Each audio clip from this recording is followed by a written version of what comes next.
First thing on shutdown you're gonna have to do is turn off the water heater. That's actually like the most important thing, shutting the water heater off so the whole system can start cooling down. Okay, the hot heater off, the pump off as well, or? You're not gonna use the water pump. So the water pump is actually if you are just using it as city water, if you've filled your own water into the holding tank, like you're not gonna have pressurized water, then you use the water pump. Because the pressure from the water system is what drives everything through here. So as long as I'm connected up to a city water, I will never need the pump. Correct. Okay. Matter of fact, I don't even know mine works. I've never turned it on. I don't know if you guys are boondocking anywhere, but that would be where you would use the pump. There's only one place I can think of that would be along the way. In the national park? No, there's a place we're staying in a teepee. Ah. But we'll be staying in a teepee and not in here. It'll just be sitting in a parking lot. Yeah, so you don't have to worry about that. You should be good. But that's actually it for tear down on the inside. Oh, you're gonna once you turn the water off, you're gonna want to come back in and open the drains to empty out the system. But for the most part, that's all you do. You do that. That's that. Because everything else in breakdown's done outside. When you're traveling, step around. I take it back. You secure it while Nicole is usually how it works is I'm out here breaking this stuff down while Nicole is securing the inside for travel. Yeah. Okay. Double bag your soaps and put them in the sink so that if they leak, they're in the sink. Okay. And it also helps with travel that they don't move around everywhere. That's actually an important tip because we will be going over probably 10,000 feet at some places. Yeah. So, yeah. So pressure is important.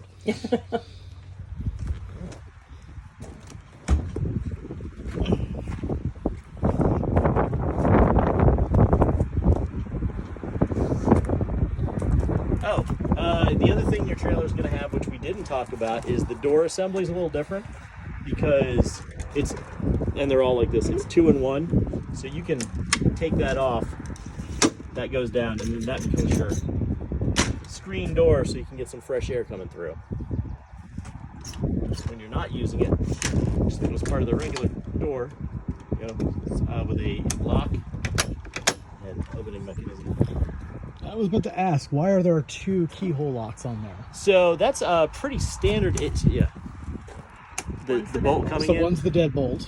Yeah. The other thing that's interesting about this is on the top lock, I think it is, all RVs have that. A universal key can open that. So you always want to use the deadbolt. Then the universal, because RV dealers use that universal key. So it's essentially a public keyhole that is private. Yes. Yeah. Okay.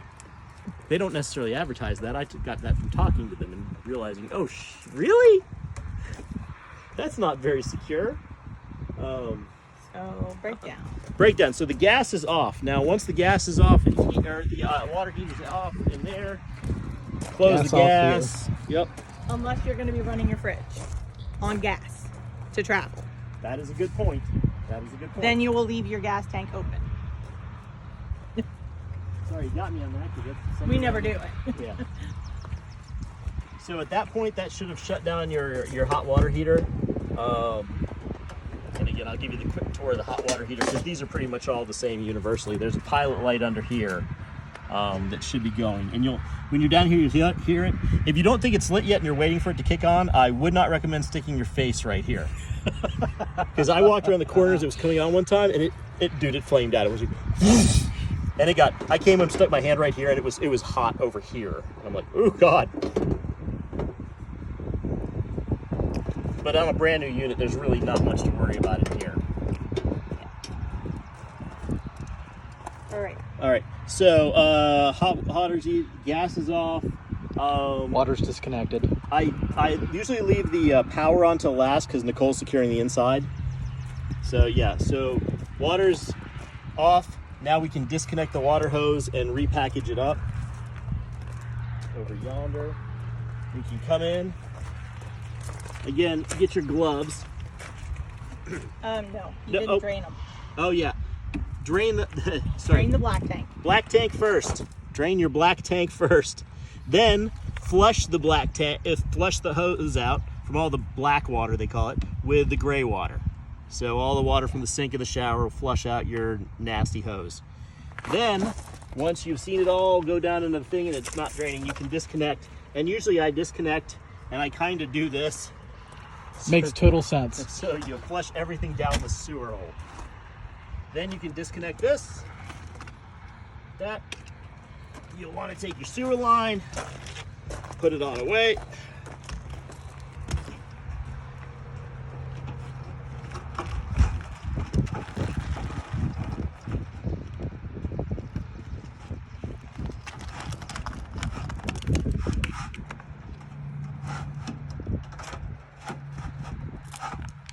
Cap it off. Good. You know, the funny thing is, I've actually seen that exact square plug at KOAs left in campsites. They fall off. That's actually a second one I had. Okay, Yeah. good to know. If you don't get it in tight enough, it will just come off. Yep. Then remember to sewer cap your system. Yeah. Cap your system, push the gray and black tank levers back in. Side note. While she's in there cleaning, I just may sound like a terrible sexist statement. Thanks. While she's in there securing the facility, before I drain the gray water and black water, I get her to open the sink taps. Okay. Turn the faucets on so it flushes the water out so it all ends up in the gray tank. I don't generally, with the toilet, I try to leave a little bit of water in there so the seal doesn't dry out too much. You can tell from there it was still moist a little while ago. So you're safe to travel with some water in the toilet. It's not going to splurge out or anything, but it'll keep that seal from drying out and cracking on you. All right, so then you'll disconnect the power. Do I need to open these lines here at all? That or? is the last thing you do before you go, is just let that water out on the way home. So. Okay, dumb question time. Nope, no dumb questions. I mean, there are no dumb questions. You can ask whatever you want. If we're in the middle of nowhere and Anna's sister says, I gotta go bad, is it safe to use that toilet while parked on the side of the road? Yeah, you're not going to be able to flush it, is the only thing. Well, I mean, you could take some water and...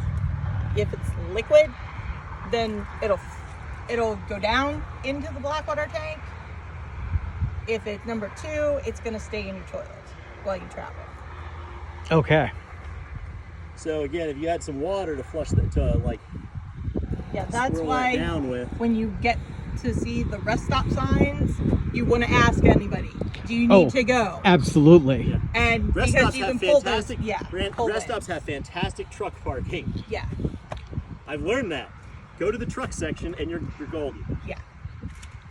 Every rest stop. I'm just thinking about out west that there's always the sign that says last chance for gas, 219 miles. Yeah. Yeah. Yeah, that.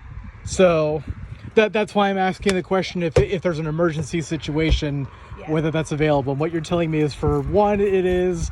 Second, 2, not so much. Yeah. If you have water to flush it into the tank. Carry a gallon jug with you. Yeah. I mean, that's probably a good idea anyway. Yeah. In an emergency, you don't want to be stuck out there without emergency water. Okay, can I seal up that other one? I don't think you did. Okay, so. Yeah, we can get that. Okay, so. Everything is disconnected. You reverse through the checklist: the toilet, the gas, the water, the electric. Everything's good to go. Now you're going to crank up your leveling jacks. So your trailer will be chocked still, and you'll have the front tongue jack holding everything up, but just bring up the leveling jacks, because you're going to need to bring the trailer up anyway, and if the leveling jacks are down while you try to crank the trailer up to put it on your hitch, that would be bad. Now, which is first? Backing the truck up and putting it on the ball, or bringing these up first? Leveling jacks first, because if you think about it, you don't want to bring the truck up, because you got to bring the truck up for the ball, and the leveling jacks in the back, you're going to suddenly put way too much weight on those. Okay. So leveling jacks come up first. Then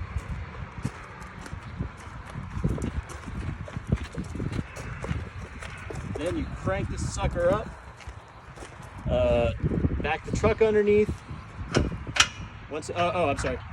Then you lower it down on your ball.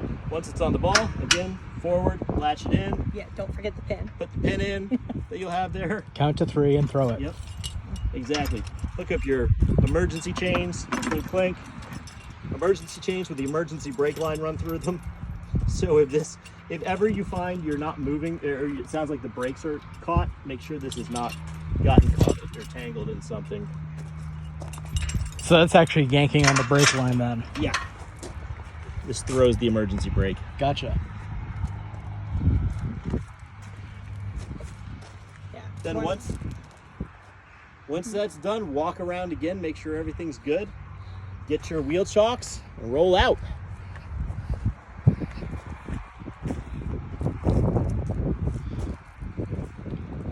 I guess I would have to drive off of the leveling Any blocks. leveling, yeah. Well, yeah, you would have to de-chalk anyway. So you de-chalk and then you move forward and you collect any leveling blocks. Levelers that were under the tires, yeah. So while rolling down the highway, someone's going to stand there and put the awning back. Yes. Put the what? Oh, yeah. One would hope the awning would be, no dumb questions.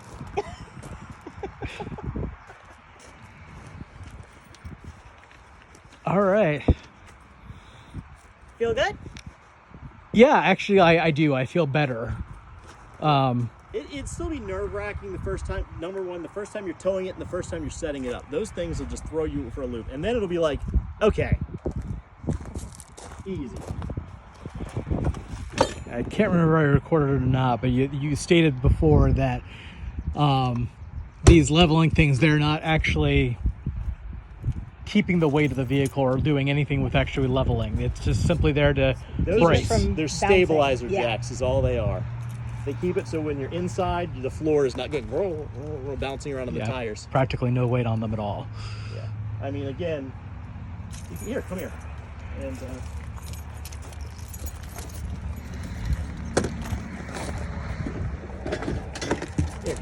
okay. Give that an old turn. See if you can do this while holding your phone. Oh, yeah, I can feel it. Yeah. Okay.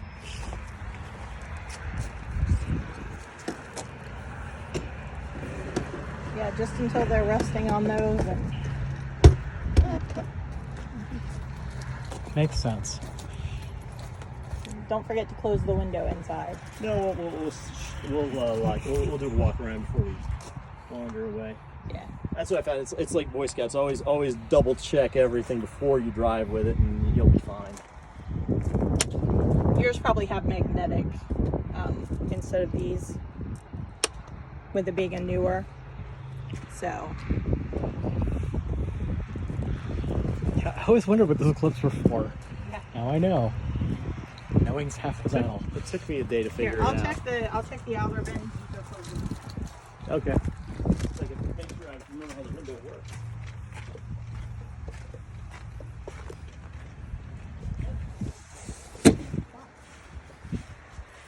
Oh, I thought of one more thing that he didn't tell you. What's that? The air, how to do the air pressure for the tires and like what to have for that. He'll have to. He's got the tire inflator that like plugs into the truck, and that way you can check the pressure on your tires and actually inflate them. I don't know if it's a necessity, but it's something good to have. Nicole is mentioning something about air pressure and tires. Yeah. So before you travel, and I'm sure that the RV place will make sure of this for you, but it's one of those, you always check the air pressure before you go on a trip. A lot of the advice on the internet tells you to check it every time before you tow every time. I don't know if that's overkill. If it's every other day, you're gonna know whether something's off or not. But the air pressure for your tires will be displayed on a sticker somewhere on the side of the RV. These tires are rated 75 psi. So, and that's cold air pressure. So before they've rolled anywhere. Okay. And I have a pump that's rated to pump things that high. Just bought it off the internet. But yeah, standard air pressure pump that can hit 75 psi, because a lot of the standard like car tire pumps won't go that high. I'll check mine. I think it does. Just double check it. Otherwise, it'll overheat and not do anything except smoke.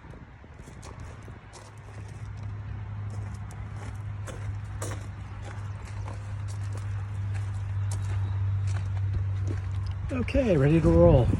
Yeah, and then you take your chocks out, uncap your drainage tanks there, and again, I just throw those in the center console so I don't lose them while we're driving, and I throw the chocks in the bed of the truck, because you're always going to need them. So there's no point in like trying to stow them nicely.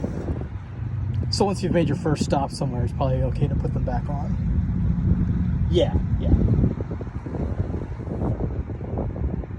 Again, the only point of that is to lighten the load while you're driving. Right. The less water you're pulling around, the more Oh gas yeah, you're saving. water can cause things to do bad things. Yeah. They also want you to check your lug nut.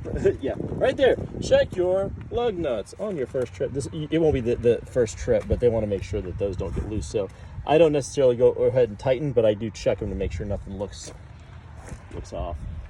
Is that a standard lug nut size? I think so. Yeah. Okay. Cool. I don't often look at them because they're hidden by the fancy. All right. Awesome.